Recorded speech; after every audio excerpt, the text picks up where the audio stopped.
Ralph here. True Power Trumpet Fitness. And we got 5 minutes to get this done if we want to make it a morning one. It doesn't matter, as long as we get up there. Let's talk a little bit about Miles. I am not a connoisseur. I'm not an aficionado of the jazz world, so we're not even going to go there. But we are going to talk about his chops. That I can talk about pretty comfortably. Yeah. I played a little bit today. I had a student on Skype and done some kettlebells, ran, but other than that, I really haven't played much. Let's see what we got.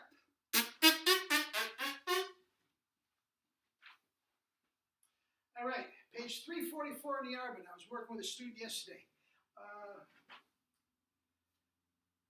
Variations on Theme by Bellini. Norma.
You cannot beat Arbin.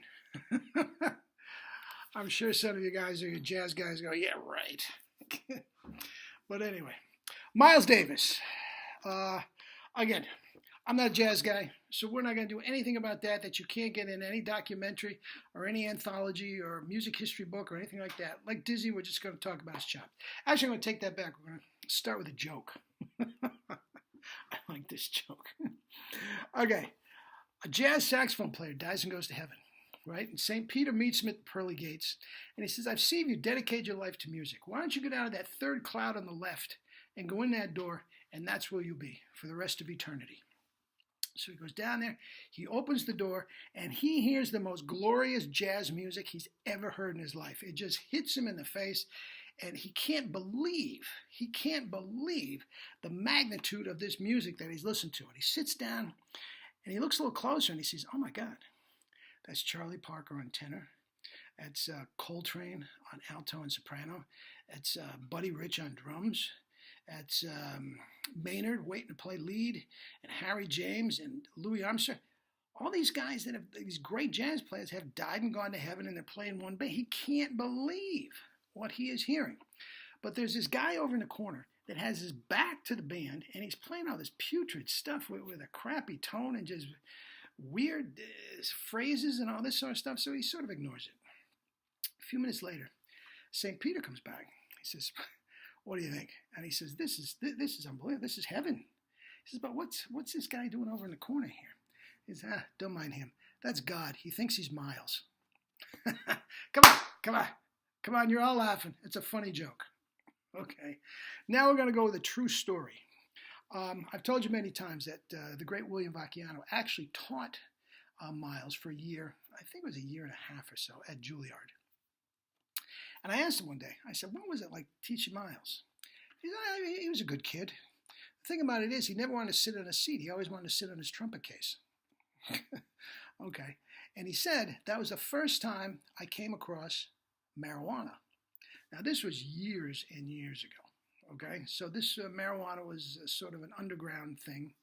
And at the time, Vacchiano said he was a 3-4 pack a day chain smoker. Just one right after another, couldn't stop, okay? So he's sitting in Juilliard, and he's not smoking. And Miles opens his case, and sure enough, there's a joint in the case.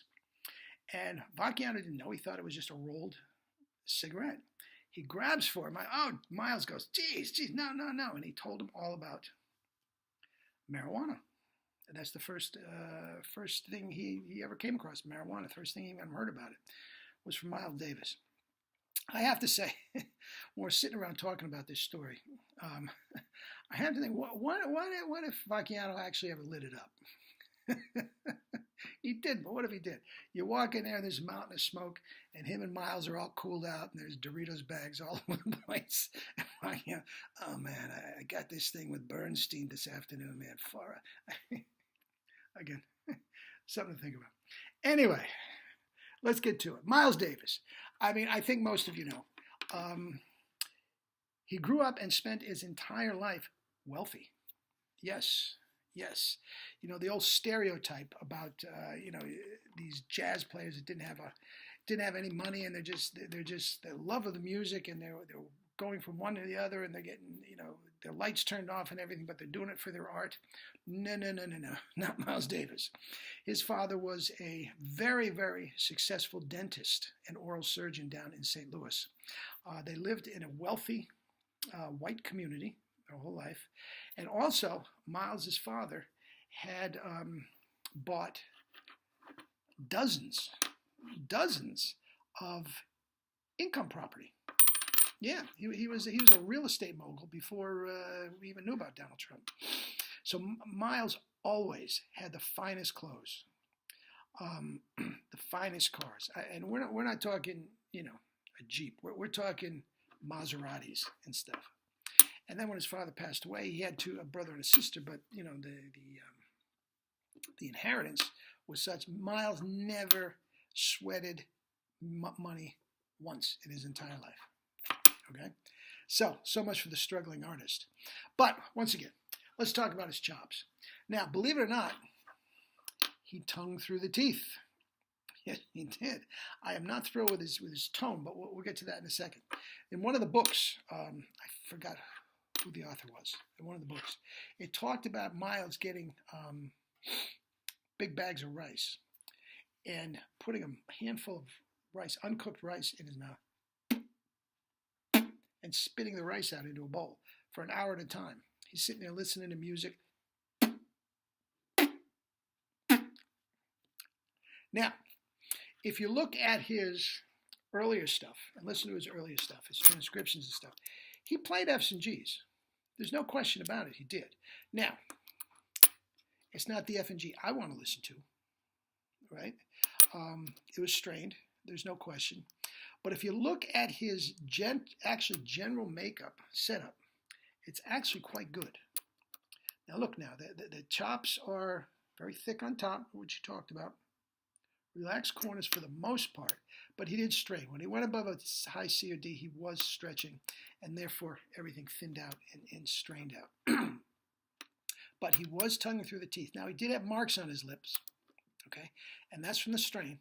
There's no question. He was using big mouthpieces. He liked a big, smoky sound. God only knows what he was after as far as sound is concerned. Something unique, for sure. And we don't really know. He didn't even say if the sound he got was his concept. That's what he heard in his that smoky kind of, or he was just struggling with it. But very, very big mouthpiece, and thus the cuts on his lip and the straining in the upper register. Now the chops were not mangled like Louis Armstrong or Maynard or something like that, but he was beat up a little bit. Anyway, now as he got older, the drugs and alcohol and all that, you know all about that. They took their toll, and by the time he was 60,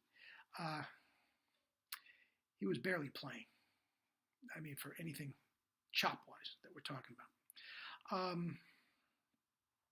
Now, also, he was actually a pretty dedicated practicer, believe it or not. He used to walk around with a mouthpiece. There was a thing, he was on David Letterman once, and he's sitting there with his mouthpiece. Letterman, what you doing? Oh, man. got to buzz all the time. I got to keep these lips working.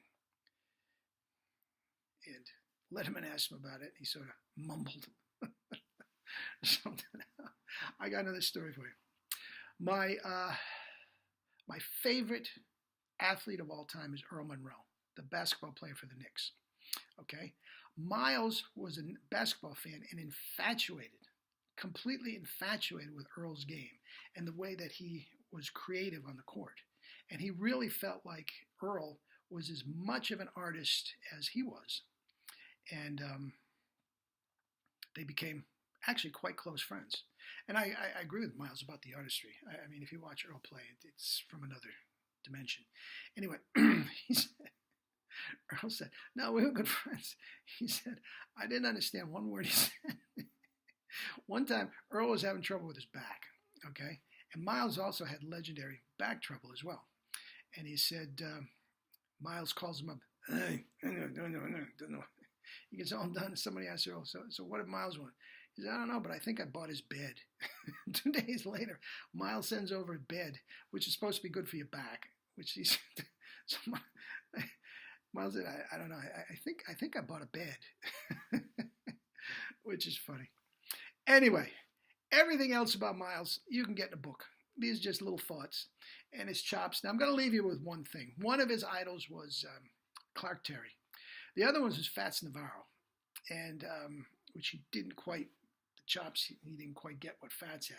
But I want you to leave you with one thing. And we talked about that. Do you need a double C to be a virtuoso? Now, think about it. I just want you to think of Clark Terry and Miles.